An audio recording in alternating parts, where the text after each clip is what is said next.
Hello everyone, welcome back to my channel, Workshop Fun. Today I'd like to post a big update, and to those who have keen eyes who have followed this channel, you might already notice what the update is. I have removed my Phoenix Smart Charger and I've removed my Phoenix Smart Inverter and both my Phoenix Smart Chargers and the Mo's transfer switch, and replaced them all with one unit. The Mutiplus 2 12 3000 120 amp charger. So this is a Mutiplus 2 12 volt 3000 VA inverter with 120 amp charger. So first question is a lot of people might be asking is why? Well, there are just so many features now in the inverter chargers that the separate inverter Phoenix Smart Charger, Smart Inverter and Smart Chargers do not get. And basically they are pretty much obsolete. That's pretty much what it's come to. So I'm not going to talk about all the extra features because there's a ton. But what I will talk about is the features that appeal to me. So before I do that though, I'm going to tell anybody who is getting a Mutiplus 2, make sure you get, when you buy the Mutiplus 2, make sure you look at tutorial videos on VE config and make sure you get one of these. It's a VE bus to USB. It's the Mark III, this one. And you'll need that to program VE config first off when you get your inverter, and any changes later on that you might want to do, you'll need that as well. The other thing I would recommend getting too is the Bluetooth smart dongle for your inverter. It's just a handy little thing to have. And of course nowadays you can use that over your internet wherever you are. It's not just limited to Bluetooth now because of the new setup with the Victron app. So what I'd like to talk about though is the main reasons why I upgraded to this, and I will call it an upgrade. So I'm going to come over to my inverter, my touch screen, and let's have a look at the overview. So already right away you can see assisting. Now this is all stuff that the Phoenix Smart Inverter cannot do. So right now I'm literally load sharing. So I have restricted my shore power down to 6 amps. You can adjust that all within the touchscreen easily. And then right now I have got 27 amps coming out of the blimmin' battery bank. So it's really cool. You can do lots with this. So rather than using the full mains load, I'm now using a load of my battery bank and the mains. So yeah, that's largely the assist mode. Now the other thing that's really cool with the Mutiplus 2 is the sustain mode. So you can see here how there's a picture of a little windmill and the sun. Now what that means is my solar, or if you have a windmill, will get priority over the mains charges and keep topping it up, and then the mains charger will kick in if it gets to a set state of charge or set voltage, and you can set that in VE config, and I've set that to 13 volt, which is around about a 30% state of charge. And I did also set my mains charger to kick in if it ever fell below a 20% state of charge. So there's two options there, and I've set them both. You can do that all under VE config. And these are all things that you cannot do with the Phoenix Smart Inverter. It's just not possible. So the unfortunate thing too about the nice IP43 chargers, even though they're brilliant, they will not work with DVCC. So this, of course, being the inverter charger all built in, the charger and the inverter work together with DVCC, and you can set these priorities, which you can't do with your normal Phoenix Smart Inverter and Phoenix Smart chargers. A bit of a shame, but that's the way the world has gone.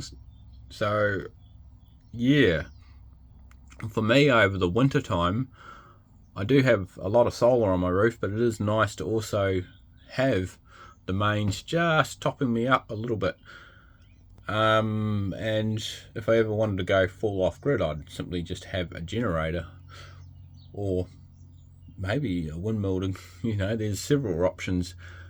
But I know during the summertime I was able to live fully off grid, and during the winter so far it's been largely holding its own, but on the odd day the battery was getting low, and then I had to fire up my chargers. But the thing is if the sun picked up and the chargers were still going, it would basically max my charging. It would basically give my batteries the full charge that they can handle until the BMS would, you know, cut the charging off or reduce it down. I sort of didn't like that. I mean, the BMSs and the batteries do their thing and they do keep it safe, but it's nice for them not to have to be used. They are really only there for a backup, not to be used and relied upon all the time. So anyway, that's basically for me the main reasons of going to the Mutiplus. The other big reason is it means there's a lot less underneath here now. I mean, if you look underneath here, I'm just going to bring this over. There is so little in this area now. This used to be quite a busy area with the Mohs transfer switch and the other IP43 charger. So, you know, I think the Phoenix Smart Charger, it is quite compact, but it's still pretty big, and you still got to have separate cords and all of that for it. So that's all gone now. You can sort of see the old screw holes in my floor where I removed cords that were set up for the Mohs transfer switch and set up for the Phoenix Smart Charger. So all these things are all gone, and it just gives the whole system underneath here a lot more breathing room. Not that I ever got anything majorly hot, but now it gets way less hot underneath here. So, you know, that's worked out really good. Simplifying it is nice. The other thing I like is this here, with the smart dongle, with the Bluetooth, with the Bluetooth smart dongle and with the VE bus to USB dongle and the inverter and the current sense. I got the current sense there too. That cost me a bit over $2,500 New Zealand dollars for the Phoenix Smart Inverter and the 2 chargers and all the extra cabling that you need. You're looking at well over, you're probably getting up close to $3,500 for that by the time you put all that into, you know, into the equation. And also, I don't know if I showed you guys in my last video, but you know, I got all that freed up space up here now. It's really nice.